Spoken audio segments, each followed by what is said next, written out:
Marvin's POV. Rochelle? Ikaw si Rochelle hindi ba? Tanong ko na makabawi ako. Pero anong ginagawa niya dito? Anong ginagawa niya sa apartment ni Athena? Nakatingin lang din siya sa akin at wala akong mabasa ang expression niya. Sinara na niyang pinto't nilagpasan ako. Sandali, hinahanap talaga kita eh. Pigil ko sa kanya. Tumigil naman siya at nilingon ako. I handed her a small piece of paper where an address was written. Binigyan sa akin ng mag-asawang Velasquez dahil nga nag-offer ako ng tulong. What was that? Nakataas ang kilay niyang inabot yon. Her voice is so sexy. She's well-spoken and had a very good accent. I kinda like her, but she is someone's property. Just go on that address. Pinili ko na lang na iwan siya doon habang nakatitig sa papel. I did a good job. Velasquez Enterprises owes me now, kaya hindi na sila makakawala sa akin ngayon. They will do my bidding whether they like it or not.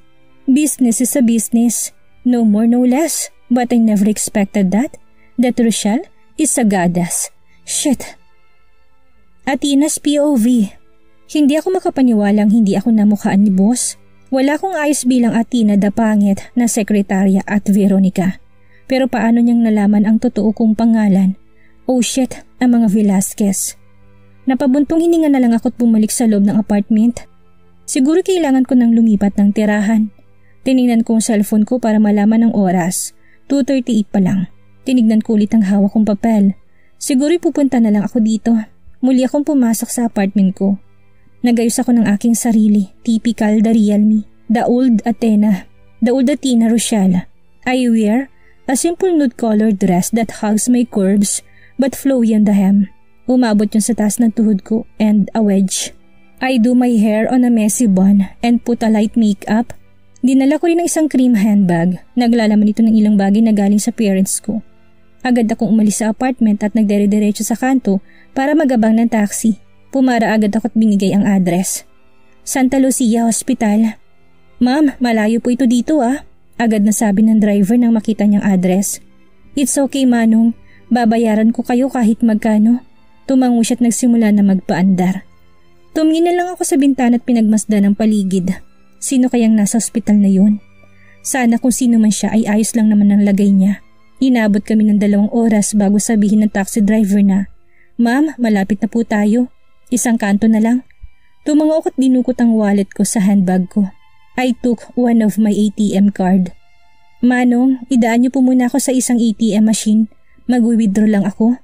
Agad naman siyang sumunod at tinigil ang taxi. Yes, meron akong ATM card pero hindi ko yun ginagamit. Kapag ginamit ko yun, matatrack ni daddy kung nasaan ako. At yun ang pinakahuling gusto kong mangyari. Hindi ko ito ginagamit kahit na hirap na ako. Basta ang mahalaga sa akin ay sundin sila mami at daddy na wag nang magpakita sa kanila. But this time, kailangan ko na siyang gamitin. Isasauli ko na din ang hiniram ko kay boss. This is the last time that I would use this card. I swear. Bumalik na ako sa taxi at ilang minuto na lang ay nakarating din kami. Binayaran ko si Manong at binigyan ng tip. Tiningnan ko muna ang kabuang ospital. Mukhang private ito at puro mayayaman lang ang makaka-afford ng service. Ito ang ayaw ko eh. Porke mayaman, maganda ng serbisyong ibibigay sa'yo at kapag mahirap ay kung ano na lang ibibigay sa'yo. Bumuntong hininga ako't pumasok. Excuse me, may I know where? Room 132? I asked the nurse in the information desk. On the 5th floor, ma'am. Tumango ako taas nung naglakad papasok sa elevator. Solo kong elevator ngayon kaya ginawa kong mannerism ko. Ang pagkamot na palad kapag kinakabahan. I don't know why though.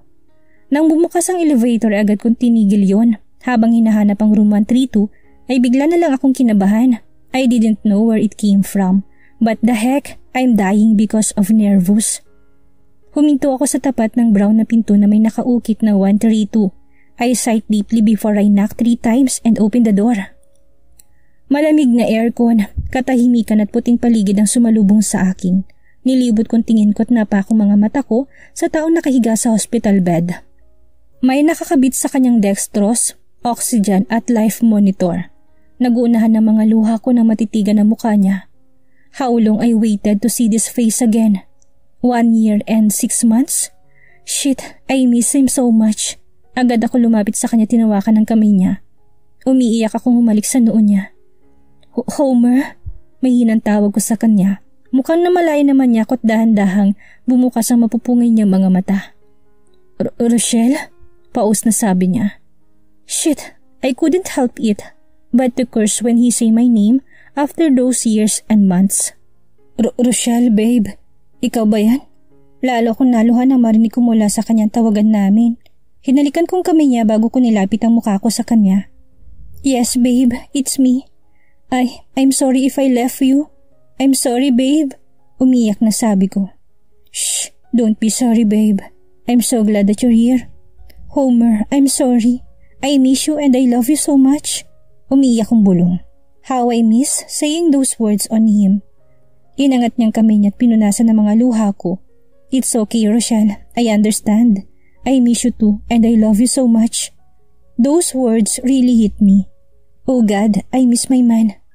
I promise I'll make it up to you, okay? I will never leave your side again. But Rochelle, I'm Cut it, Homer. Hindi ka mamamatay, okay? Magpapagamot tayo. Hindi mo ko iiwan, hindi ba? Di ba? Lalo na lang akong umiyak. How can he say those words? Okay. I will fight for you, babe. Niyakap kong ulo niya at sabay kaming umiyak. Can I kiss you? Napangiti ako, hindi talaga siya nagbago. Itong gusto ko sa kanya. Hindi siya gumagawa ng anumang bagay na hindi pinapaalam sa akin. It's his way to respect me. Of course you can. Pero ako nang unang lumapit sa kanya tinalikan ng labi niya. I miss these lips. Napahiwalay na lang kami nang biglang bumukas ang pinto at natigil ang kanilang tawanan. Tininan ko mga pumasok at ganun na lang ang gulat ko nang makita ko sila. Bakit sila nandito? Rochelle? Sabay-sabay nilang sabi ang mga magulang ni Homer at sila. Ma'am, Dad, at bakit kasama nila ang magkapatid na Cabral? Si Boss Marvin at Kevin. Napahigpit ang kapit ko sa kamay ni Homer. Babe, okay ka lang? May hinang tanong ni Homer. Nilingon ko siya at pinunasan ng luha ko. Homer babe, aalis muna ako. Babalik din ako kagad. No please babe, stay here please. Huminga ako ng malalim at sinulyapan sila Mommy, Daddy at ang magkapatid na Cabral. Nakita ko pang lumabas si Boss, si Kevin naman ay nakatingin lang sa akin. Okay, bibili lang ako ng tubig. I need to calm. I'll be back, okay? Please be back. I will wait you here. Hinalikan ko siya sa pisngi bago na kayo kong umalis. Lalagpasan ko na sana si Mommy nang hulihin niyang braso ko. Rochelle, talk to us please. Nilingon ko si Homer. Ninitaan niya lang ako tumango. Okay po, sa labas na lang po tayo. Tinanggal ko ng kamay niya sa braso ko't na unang umalis. Ano ba kasing ginagawa nila dun? At saka bakit kasama pa nila sila Boss at si Kevin? Pumunta ako sa labas ng ospital. Sa kabilang side ng daan ay may cafe doon. Lumingon ako sa likod at nakita kong nakasunod sa akin sila Mom at Dad. Dumiretso na ako doon sa cafe at naghahanap ng mapupwestuhan. Nakita kong isang pwestong malapit sa may glass wall. Pangapatan yun kaya doon na lang ako umupo. Umorder na rin ako ng juice na agad nilang sinerve bago pa makaupo sila Mom at Dad. Uminom muna ako bago sila sinulyapan. Where have you been, Rochelle? Ang tagal mong nawala. Mom starts the conversation. Have you forgotten, Mom? Pinalayas niyo ako. Ramdam ko na may bahid ng iritasyon ng mahina kong boses. I'm sorry, Princess. Please umuwi ka na sa bahay. Dad begs. My tears are now starting to fall. Agad akong tumingala para pigilan ang mga luha ko. Alam niyo, Mom and Dad, kung bibigyan ako ng pagkakataon na pumili kung saan hiharap ang aking buhay, pipiliin ko kung nasaan ako ngayon.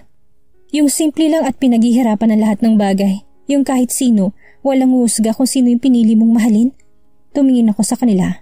Dad gritted his teeth and Mom avoided my gaze. You know what? Wala namang problema kay Homer eh. Okay kami, mahal namin ang isa't isa. Kaibigan niyo pang mga magulang niya. Ang hindi ko lang maintindihan, bakit ayaw niyo sa kanya? Dahil mamamatay na siya. Dad answered straightly.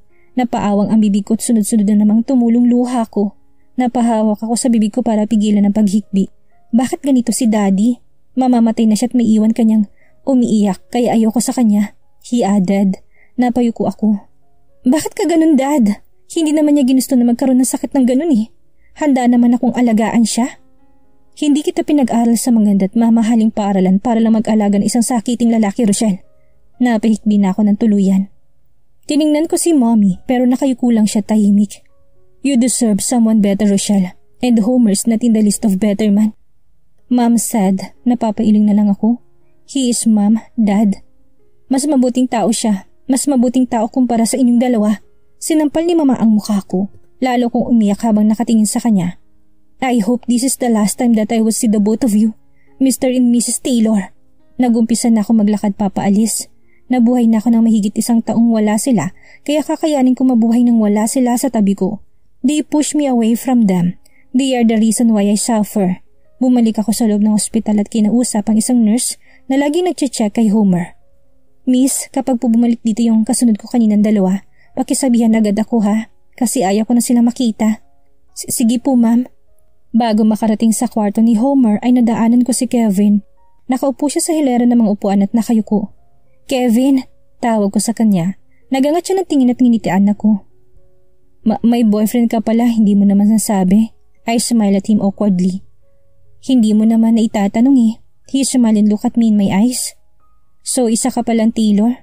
Not anymore, Kevin. I'm a Furto from now on. Furto is my so-called surname. Dahil lahat ng mga papeles ko, pinagawa kong Furto ang lahat dahil simula ng paalisin nila ako. Na-realize ko na dapat iwala na akong connection sa kanila kaya hirap silang mahanap ako. Ano nga palang ginagawa niyo dito ni boss? Tanong ko. Business purpose daw? Sumama na lang ako para gumala. I never expect you to be here with your babe. Ilan taon na kayo noon? I chuckled on him. 8 years na. Ang tatag niyo pala, no? May hirapan akong sulutin ka. Napatitig naman ako sa sinabi niya. Sulutin? Biro lang, ikaw naman. Masyado kang seryoso. Sige, pasok na ako sa kwarto ni Homer. Hinahanap na ako nun. Hindi ko na hinintay ang sagot niya at naglakad na papasok sa kwarto ni Homer. Naabutan ko siyang nakatitig sa pinto at mukhang hinihintay niya talaga ako. Sorry babe, natagalan ata ako masyado. Sabi ko, ngumiti siya at umiling. Okay lang, ayos na ba kayo? I smiled at him bitterly and slightly shook my head. Hinawakan niyang kamay ko at pinisilyo ng bahagya. Everything will be alright, okay? I nod and smile at him. Pagaling ka ha? Sure, basta ba nasa tabi kita eh. Marvin's POV. Narinig at nakita ko ang mga reaksyon niya. Nasa ilalim ng problema sa pamilya at relasyon ngayon si Rochelle. Nasa CR lang ako ng kwarto ni Homer at nakasilip. Pagkalabas ko kanina ay bumalik din agad ako paglabas ni Rochelle. Mahal nilang isa't isa pero gusto ko si Rochelle. Yung ngiti niya, naalala ko talaga yung pangit kong sekretary. Ayos, ba't ko ba siya iniisip sekretarya ko? Ba't ko ba siya iniisip sekretarya ko lang naman siya? Nakita ko nakatulog na si Homer habang hawak-hawak ang kamay ni Rochelle na nakasubsob na din sa gilid ng kama. Maybe they needed time to be together. Lalo na sa kondisyon ni Homer ngayon. Lumabas na ako at hinanap ang mga magulang ni Homer at Rochelle and of course my brother. I saw them in a cafe kaya doon na din ako dumiretso. I saw pain in Taylor's eyes. May nangyari ba sa kanila ni Rochelle kaya sakit ang nababasa ko sa mga mata nila? Ayaw na niya kaming makita. Umiiyak na sabi ni Mrs. Taylor. Kuya, sabi ni Kevin mula sa likod ko tinawakan pang balikat ko. Huwag na muna natin silang kausapin. Una na rin ako at may tatagpuin din ako eh. Napatango-tango na lang ako tumalikod. Bumalik muna ako sa loob ng ospital. Sa kwarto ni Homer. Papasok na sana ako sa kwarto pero naningkit ang mata ko sa ginagawa nila. Parang may mga kutsilyo sa puso ko nung nakita ko silang naghahalikan. Bakit ko ba ito nararamdaman bigla? I fake a cough kaya naman napatigil sila. Niyuko ni Rochelle ang kanyang kamay habang nakangiti si Homer sa akin. Magpapaalam lang sana ako. Aalis na ako. Pakisabi na lang sa magulang niyo. Oh, ganun ba? Ano na ulit ang pangalan mo? Nakangiting sabi ni Homer. No wonder kung bakit nagustuhan siya ni Rochelle. Guwapo at mukhang mabait at palangiti. Ay Marvin Cabral. Sabi ko't sinulyapan si Rochelle na pinaglalaruan ang kamay ni Homer. Ouch babe, daing ni Homer. Sorry babe, napadiin lang. Nakayukong sabi ni Rochelle. Can I talk to you Miss Taylor? I asked. Napatingin naman siya sa akin at kay Homer. Just for the business, don't worry. I said when I saw hesitation on their faces. Babe, sandali lang ha. Sige babalik ka kagad. Rochelle kissed Homer's lips before she faced me and awkwardly smiled. Lumabas kami sa kwarto ni Homer at inila ko siya sa may bandang garden ng ospital. Marvin, my hand. Binitawan ko yun at tinitigan siya. So, anong pag-uusapan natin? I'm sorry but hindi ako nakikialam sa business nila Mr. and Mrs. Taylor. Hindi ako sumagot at tumitig lang sa kanya. Kamukha niya talaga. Marvin, her eyes is same with Athena's eyes. Her lips, the curves of her lips is also the same with Athena. Rochelle, can you please smile? Napakulot ang noo niya pero biglang nalaki ang mata niya at dali-daling umatras at tumakbo. I can see similarities on them. Hindi ako pwede magkamali. Si Athena Furto, ang pangit kong sekretary ay kamukha ni Athena Rochelle Taylor. Athena's POV. Ilang buwan na rin since that day, yung araw na nakita ko ulit si Homer, yung araw na nakita ko ulit sina Mr. and Mrs. Taylor, at yung araw na muntikan na ako makilala ni boss. Mabuti na lang at hindi niya ako kinulit. Naging busy kasi masyado sa opisina dahil may new project na ilo-launch ang company. Hirap nga rin ako sa schedule dahil sa ospital na ako ni Homer umuwi para makasama siya at mahalagaan. Si Kevin naman ay palagi din pumupunta doon para magdala ng bulaklak, prutas at pagkain. Sa pagkakaalam ko din, malapit na siyang umalis. 1 month nga lang daw ang hiningi niyang bakasyon pero nagpa-extend daw siya ng 2 weeks. So ilang araw na nga lang siya dito. Yung parents ko, well, hindi ko na alam kung nasaan sila at wala na akong paki sa kanila. Buti na lang at hindi sila pumupunta dito sa ospital eh. Athena, what is my next schedule? Nandito pa din kami sa opisina dahil 11 AM pa naman. May meeting po kay mamayang 8 PM sa Jocarases. Sabi ko, napatango naman siya. You'll come with me? Napataas ang kilay ko. Mabuti na lang at makapal to kaya hindi gaanong halata. Boss, ano kasi? Magpapaalam po kasi ako na maaga sana umuwi. May pupuntahan po kasi ako eh. Napakunot naman ang noon niya at tinitigan ako sa mata. Shit, I hate that stare. Para akong binabasa. 1 month na simula nang titigan niya ako ng ganito. Medyo napatas ako dahil doon. You know what, Athena? I have this feeling na parang may tinatago ka sa akin. Pinanipis ko lalong labi ko. May tinatago naman talaga ako eh. At isa pa, bahagyang tumitibok ang ulo ko. Shit, it hurts. Lagi na lang gusto mong maaga umuwi. Last time pumunta ako sa apartment mo dahil naiwan mo yung paper bag na binigay ni Jamia sa'yo. Pero sabi ng kapitbahay mo, bihira ka na daw nilang makita sa apartment mo tuwing gabi. Tell me, Athena. Hindi ako umimik at nanatiling salubungin ang mapanuri niyang titig. Sunod-sunod na rin ang paglunok ko dahil feeling ko'y natutuyan ako ng lalamunan. Narinig ko umingit ang pinto pero hindi totally na binuksan. Parang may sumilip. Nagtatrabaho ka ba sa bar tuwing gabi? Nalaki ang mata ko't napaatras kaya napaupo ako dahil sa nawalan ako ng balanse. Narinig ko naman ang tawa ni Kevin sa labas. Ano daw? Ako? Nagtatrabaho sa bar? What the? Ay sa bagay, sa itsura mo pa lang mukhang hindi ka natatanggapin dun. Napayuko na lang ako sa narinig kong insulto. Pati si Kevin na tumatawa ay natigil at nilapitan ako bago tinulungang makatayo. Kuya, don't say that words. Hindi mo siya kilala. Hinawakan kong braso ni Kevin na nakahawak sa braso ko para patigilin siya. Baka mabuking pa ako nang wala sa oras. Dumilim naman ang mukha ni boss bago niya kami tinaasan ng kilay. Sumandal sa swivel chair niya at nag-cross arms pa. What was that? May relasyon ba kayo? Tinuro-turo pa niyang pagkahawak naming braso. Dahan-dahan namang naming inalis yun pero lalo ko napakapit nang sumigaw si boss. Ano? May relasyon ba kayo? Oo, ano naman sa'yo? Balik na sigaw ni Kevin. Pinisil kong braso niya pero hindi niya ako tinapunan ng tingin. Kevin, bulong ko. Nagulat na lang ulit ako nang hampasin ni boss ang lamesa niya kasabay ng pagtayo niya. Nanlabo mga mata ko. Pakiramdam ko'y umiikot ang buong paligid. Lalong humigpit ang hawak ko sa braso ni Kevin. Anong nangyayari? Kevin's POV. It leaves me no choice. Kuya Marvin pushed me to a limit. I had to save Athena for Kuya's insultation. Matinong babae si Athena kaya hindi siya magtatrabaho sa bar. At ang hindi ko matanggap ay ininsulto ni Kuya si Athena ng harap-harapan. Napatingin na lang ako kay Athena na humigpit ang hawak niya sa braso ko. Kevin, she fainted. Mabuti na lang at nasalo ko siya kaagad. What happened to her? Athena! Athena! Sabi ko habang tinatapik ang pisngi niya. No response. Sinulyapan ko pa si Kuya na nakatulala habang nakatingin kay Athena. Agad kong binuhat si Athena at dinala sa klinik ng kumpanya ni Kuya. Ramdam ko rin ang sobrang init ng katawan niya. Is she sick?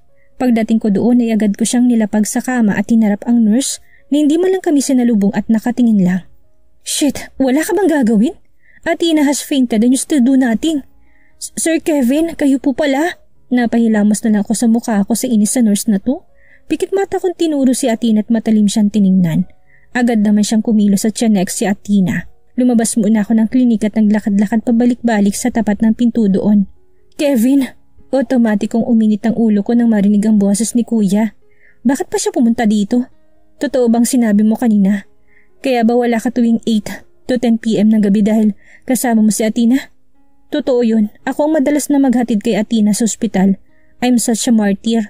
I love Athena pero ako pa mismo naghahatid sa mahal niya at kung minsan pinapanood ko pang pagiging sweet nila sa isa't isa. Did you get her pregnant? That's why she fainted? Marvin's POV. Hindi ko alam ang mga pinagsasabi ko kay Athena. I admit, kanina ko pa siya napapansin na hinihilot niyang ulo niya. But yet, I still shout on her and insult her face to face. Hindi ko alam ang mga ginawa ko and the idea of Kevin and Athena is in a relationship. I don't know but I feel an ache. Then seeing her fainted make me more worried. Shit, nag-aalala ako sa pangit kong sekretary at hindi ko alam kung bakit. Did you get her pregnant? That's why she fainted? Hindi ko alam kung saan parte ng utak ko nang galing ang tanong na yan. Pero sana hindi yun ang dahilan kung bakit siya nahimatay. Dahil feeling ko, hindi ko kakayanin. Pwede ba kuya, stop acting like you care because you don't. Hayaan mo muna kami ni Athena, wag mo muna kami guluhin. Matapos mo siyang insultuhin ng harap-harapan sa tingin mo, hindi siya galit sa'yo? I froze. Hayaan mo na silang dalawa. So it means, may relasyon talaga sila. Natigil ako sa kinatatayuan ko na pumasok siya sa klinik. So kung may relasyon sila, hindi malabo buntis siya? Bakit ba ganito? Hindi ako to. Athena's POV. I open my eyes. I hate headaches. Are you okay now? Bungad na tanong sa akin ni Kevin. How many minutes since I fainted? I asked before sitting on the clinic's bed. Well, you almost lived for 20 minutes. Napatango-tango lang ako bago hinawakan ng batok ko at inikot ng konti. Sabi ng nurse, overfatigue ka daw at kulang sa tulog at vitamins. Huwag mo sabihin na puro si Homer na lang inaalagaan mo at hindi ng sarili mo. He said and handed me a vegetable salad. Kasi kailangan ako ni Homer. By the way, how is he? Bumuti na bang lagay niya? Napaiwas ako ng tingin bago yumuko. No, he's not getting any better. Flashback. Kamusta po siya, Doc? May progress na ba siya? Inaantok na tanong ko. Umidlip lang ako bago kumatok ang doktor sa pinto tiningnan ang kalagayan ni Homer.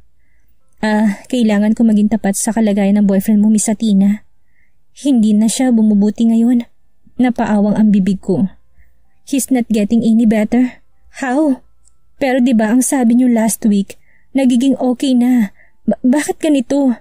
To tell you honestly, Miss Athena, Homer responds good last week. His condition is fine, but it is last week. Nag-run ulit kami ng test kahapon and unfortunately, nag-ibang results. His heart is not functioning well. Napailing ako ng maraming beses. No, your test is not right. Please, Doc, run the test again. Please, I'm begging you. Miss Athena, nagawa na namin yan kahapon. 3 times naming inulit ang exam sa kanya, pero same results ang lumabas. Napaupo ako sa sofa, napasubsob na lang ako sa palad ko. Homer become close to us, especially to me. Ayokong paniwalaan ang results ng exams niya kahapon pero yun talagang lumabas. Tell me, Doc, wala na bang ibang paraan? Umiiyak kong sabi. I'm sorry. Napaiyak na lang ako lalo. There's no other way. Napatingin na ako kay Homer na tulog dahil sa tranquilizer na tinurok sa kanya. Nagwala daw kasi ito nang malaman ng results. And one more thing, I have to apologize for this one. Homer can only live for 2 to 3 weeks. And a flashback. Iyak na ako ng iyak nang ikwento ko kay Kevin yun. Iyakap-yakap niya ako, tinahagod niyang likod ko. Shh, maybe there's some way. Baka maligtas pa natin siya. Napailing na lang ako habang nasa dibdib niya. Kevin, there's no other way. He will leave me anytime soon and I don't know kung kakayanin ko. Shh, I'm here. Okay, I will always got you back. Salamat, Kevin. Marvin's POV. Shit, 25 minutes. 25 minutes na silang nandun sa clinic. Should I call the nurse now and ask what happened? Okay lang naman yun, hindi ba? Kasi secretary ko si Athena at Bilang boss niya, tungkulin ko yun, di ba? Nothing more, nothing less. Idadial ko na sana ang number ng nurse nang bumukas ang pinto. Nalaki ang mata ko nang makita ko kung sino ang nagbukas ng pinto. Anong ginagawa niya dito? Hey, how are you? It's been 2 months since we see each other, huh? She said and kissed my lips. She pushed more and kissed me harder. Narinig kong bumukas ulit ang pinto kaya naitulak ko siya. Ouch, babe! Why did you push me? She scolded. I'm sorry, Jovel, I murmur. Napatingin ako sa pinto, nakatingin sa amin si Kevin at Athena. Nakaakbay si Kevin sa balikat ni Athena at nakahawak sa braso. Maputla pa rin si Athena at parang mugto ang mga mata. Sorry to interrupt you guys, akala ko kasi walang tao. Nakangising sabi ni Kevin. Oh my God! Kevin, I miss you! Iniharang ni Kevin ang kamay niya sa unahan niya para pigilan ang pagyakap sa kanya ni Jovel. Oh, no hugs, Jovel. Sabi pa ni Kevin. Nakita kong tumaas ang kilay ni Jovel at nag-cross arms pa bago tingnan si Athena. So you are dating, cheap, ugly, weird and maybe a gold digger lady? Napatay ako sa sinabi ni Jovel. Nalaki naman ang mga mata ni na Kevin, lalo na ni Athena. Anong sabi mo? Tanong ni Athena. Gold digger, I guess? Sabi ni Jovel habang nakatingin sa kuko niya. Bawiin mo sinabi mo sa kanya, Jovel. That's below the belt, Kevin said. He's now tempting his anger right now. I can feel it. Kahit ako ganun din and I don't know why. Why? Come on, Kevin. I know that type of girl. She'll make lapit-lapit to you and make you feel that she is kawawa and needed a shoulder to cry on. And after that, she will dig you until she get what she want. Maarting sabi ni Jovel. Sumusobra ka na, miss, ha? You don't know the real me. So don't judge. Kung ako sa'yo, ipapastapler ko na yung bibig ko bago pa may manghila na dila ko at putulin yan.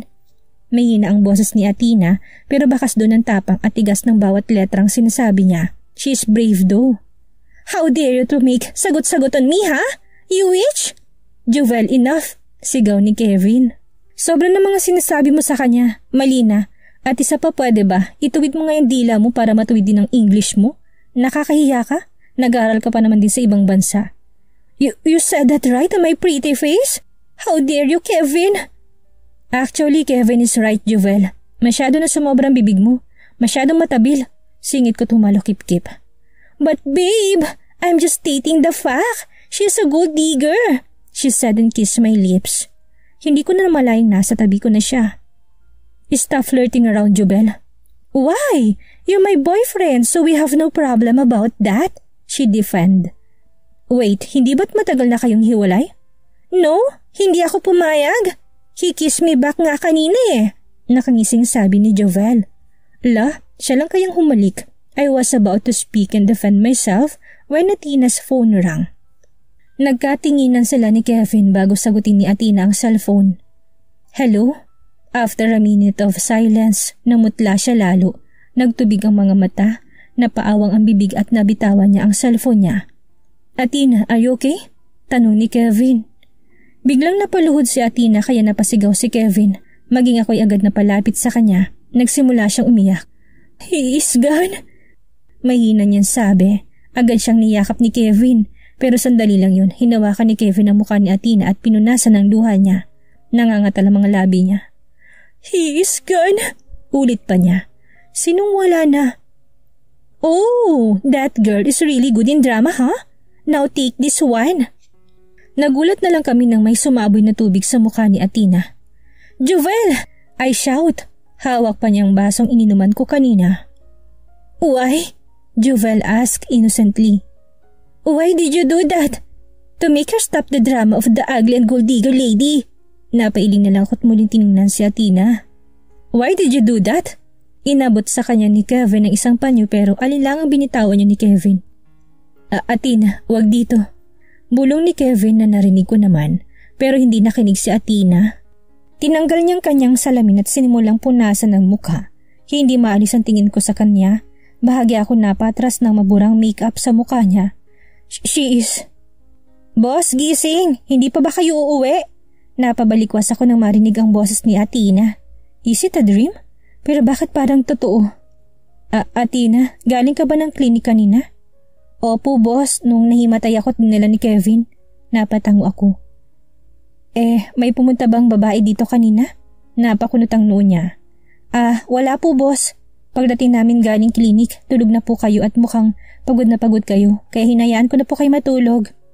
Kahit naman po sinabihan niyo ako na kung ano-ano kanina ay boss ko pa rin naman kayo at concerned pa din ako. Mabilis ngunit mahina pa din ang boses niya. Nanaginip ako tungkol sa kanya. Pero bakit parang totoo? Ano ang gagawin ni Athena kapag dumating ang oras na nawala sa kanya ang nobyo? Malaman na kaya ni Marvin na ang babaeng sekretary niya at si Rochelle ay iisa. Yan ang ating aalamin sa susunod nating kabanata.